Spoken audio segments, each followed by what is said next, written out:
कि ये सीता वहां इतने साल रही है, शायद इसका शील भ्रष्ट हुआ रहेगा तो क्या, वो भी बोलने वाला कौन था? सिर्फ एक बार सोचो, उसको उसने वैल्यू दे दी। इसीलिए बोलते कच्चे कान के कभी मत बनना। क्या, किसको कितना इंपॉर्टेंस देना, किसको कितना प्रीमियम पोस्ट स्टेज देना, वो अपने को पता होना चाहिए। कोई भी एरा गैरा आया, एरा गैरा नथु खैरा, क्या हिंदी में बोलते ना, इसी उसकी बात सुनते और घर पे आके झगड़ा करते। ये ऐसा बोल रहा था, ये वैसा बोल रहा था। अरे क्यों करते हो ये सब? आपको अपने घर वालों पे विश्वास और ट्रस्ट होना चाहिए। घर वाले ने बोल दिया, मैं एक जगह पे था, मजाक नहीं करूंगा, बहुत रिच फैमिली है, वो बंदा भी बहुत रिच है, बहुत पैसे वाला है और उदार भी उतना ही है। उसने अपने जीवन में कभी कोई तपस्या नहीं करी है, सिर्फ उनका एक अच्छा नियम है कि रोज पूजा करना, और हमसे जुड़ा, रोज पूजा करने लगा, इतना जुड़ा कि सिद्धि तप के माहौल में उसको भी इच्छा हुई, मगर उस शरीर की मतलब दो तीन उसके नेगेटिव पॉइंट्स थे, उस वजह से वो शरीर से थोड़ा नादुरुस्त था, सिद्धि तप तो नहीं कर पाया, मगर सिद्धि तप के तपस्या की इतनी वयावच करी भरपूर। उसने मेरे को बोला, साहब जी मेरा वजन था, ब्लॉटिन का प्रॉब्लम है, पेट में ब्लॉटिन होता है, शायद आपको पता होगा, पेट फूल जाता है, फूक जाता है, थोड़ा सा भी कुछ खाया नहीं और फूक जाता है, बाद में दौड़ भी नहीं पाते, कुछ नहीं कर पाते। उसने सिद्धि तप के अंदर उसने मेरे को आके बोला, साहब जी मैं सबको जोड़ रहा हूँ, जिनको भी करना है सब लोग करो। साहब जी मैं कर नहीं पाऊंगा, मगर मेरी तमन्ना है, मुझे सारे तपस्या की भक्ति करनी है। इतना पैसे वाला इंसान है, सुबह 9 बजे अपने काम पे लग जाता है, सीधा रात को 9 बजे छूटता है। आप नहीं मानोगे, वो इंसान ने सिद्धि तप के सभी तपस्वियों की रोज ब्यासने में दोनों टाइम आ जाना, रोज भक्ति करनी, और उसमें उसका नाम मैं ले नहीं सकता हूं, मुझे उसने ना बोला साहब मेरा नाम कभी भी कहीं भी मत लेना। इसीलिए वो व्यक्ति अपने जीवन के अंदर, मजाक नहीं कर रहा हूं, पहले पास्ट बहुत खराब था उनका, ये भी आपको, पैसे वाले होते हैं, पैसे बहुत आते तो कोई गलत लत में भी लग जाते हैं, इसलिए लोगों के सामने हम तो कैसे है, वही तस्वीर से उसको पूरी जिंदगी देखते रहेंगे। क्या ये बंदा ऐसा था, ये ऐसा था, ये ऐसा था, किसने बोला? देखो सबके कर्म होते हैं, सबका पास्ट होता है, वो पास्ट को वास्ट नहीं करना है, उसे लास्ट करना है। क्या वास्ट मीन्स क्या? एक्सप्लोरिंग, उसे लंबाते चलो, लंबाते चलो। तो ऐसा था, उसके लिए भी लोग ऐसा कुछ बोलते रहेंगे, वो टाइम पे बोलते भी थे, शायद होगा, कुछ भी होगा।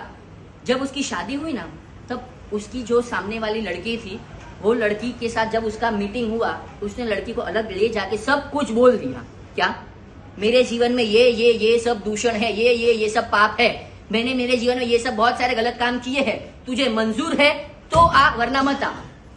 इतना निखालस, क्या अंदर से, कि मेरे जीवन में बहुत कुछ आ चुका है, मैं बहुत कोशिश कर रहा हूं ये दूर करने की, मगर नहीं भी हो, शायद आने वाले दिन में हो भी जाए, मगर तुझे ये सब पता हो तो ही तू मेरे घर आना, वरना मत आना। ऐसा बंदा, जब उसकी शादी हो गई, पत्नी ने एक्सेप्ट भी करा, पत्नी के सामने सब ओपन भी था, बाद में धीरे धीरे करके बहुत सी गलत आदत से वो छूट भी गया। एक बार मेरे पास बैठा था, उसने बोला कि साहब जी मेरे इतने फ्रेंड्स है, रात को घूमने भी जाता है, सब तरह से वो एकदम स्मार्ट भी है, और उसके साथ घूमने वालों को पता भी हो क्या है। एक बार उसके फ्रेंड ने बोल दिया उसकी वाइफ को कि तुम्हारा हस्बैंड है ना, पी के किधर लुटका हुआ पड़ा है। क्या? हाँ होते हैं, बोलने वाले ऐसे भी होते। उसकी वाइफ ने उसके जो फ्रेंड था उसको फोन पे ही बोल दिया, तू मेरे हस्बैंड की चिंता मत कर, मुझे पता है वो रात को मेरे पास ही आके सोता है। क्या? मुझे पता है, मजाक नहीं कर रहा हूँ। वो बंदे ने मुझे कहा कि साहब जी मेरी पत्नी ने उसे मुंह पे ऐसा बोल दिया, मेरे हस्बैंड की चिंता तुझे करने की जरूरत नहीं, वो मेरा लुकआउट है। इसीलिए मैं हमेशा बोलता हूँ कच्चे कान के कभी मत बनना। गलत आदत तो उसने सब छोड़ ही दी है, मगर बोलने वाले ऐसे भी होते कि साहब जी ये तो ऐसा, ये तो ऐसा, ये तो ऐसा है, ये सब नहीं सुनना है। राम ने सुना और सुनने के बाद उसे एक्शन में भी ले आए। एक धोबी बोल रहा है, उसमें मन में आ गया, हो भी सकता है यार, सीता का शायद शील व्रत खंडित भी हो गया, व्रत छोड़ भी दिया हो, रावण ने कुछ कर भी दिया हो, क्या पता।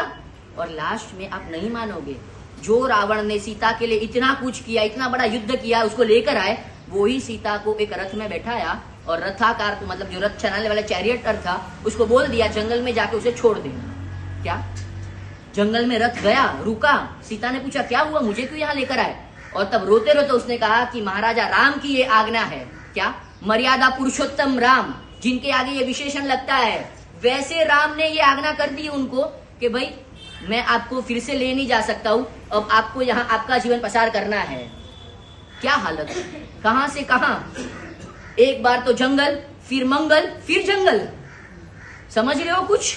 इसका नाम सिचुएशन, इसका नाम जीवन।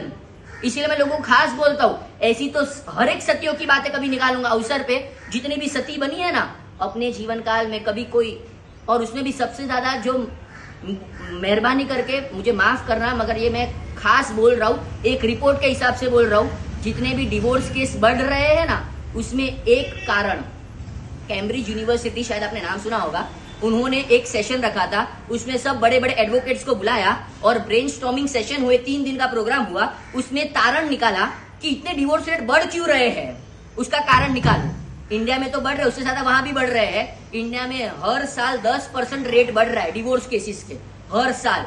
क्या कारण है उसमें? 3 दिन का सेशन हुआ, उसमें 5 कारण निकाले, उसमें से एक सेशन, वो रिपोर्ट के हिसाब से मैं बोल रहा हूं कि one of the reason is what you know, too much interference of daughters mothers in daughters house. क्या? जो लड़की है उसकी माँ का टू मच इंटरफियरेंस। तेरा पति क्या कर रहा है, तेरी माँ क्या कर रही है, तेरे घर पे क्या चल रहा है, कैसा है, ऐसा है, वैसा है, नहीं है जरूरत। एक बार आपने बेटी को भेज दिया, ये कहकर ही भेजा है कि भाई फिर से नहीं आना है हमें, आप तो सब उतने मर्यादा वाले हो ही, तो क्यों इतनी पूछपरछ रखते हो? उसको अपने जीवन में शांति से जीने दो। मजाक नहीं कर रहा हूं, ये उनका रिपोर्ट है मेरे पास, उसमें से एक ये बात है, एक बात।